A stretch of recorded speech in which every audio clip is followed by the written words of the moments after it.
Hello and welcome.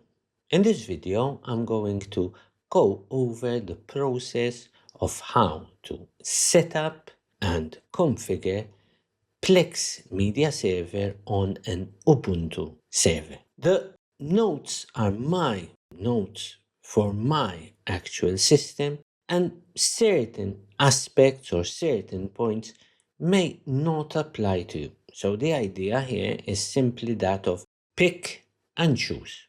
If you are new to Ubuntu, may have heard of it, there is another video in the link above that walks you through the installation process for this operating system. Without further ado, let's start the first step. I have my Ubuntu server running. It is 24.04.2 and I'm going to log in.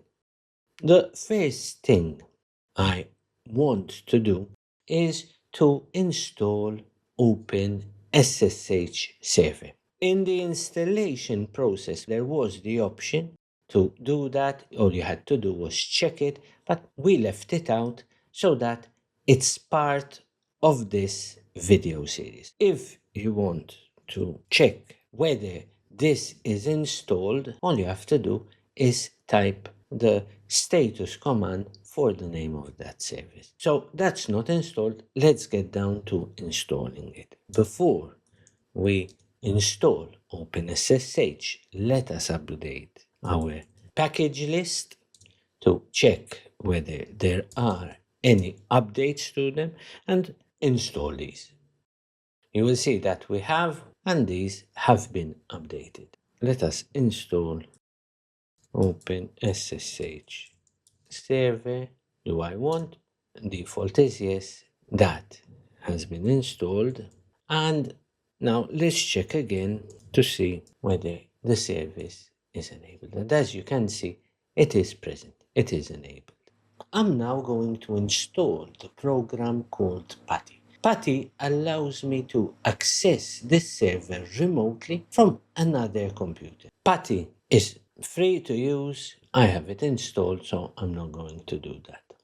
When I open PuTTY, I will be asked to enter the IP address of the machine I want to connect to. In fact, I already have it saved here, as you can see, and I say open.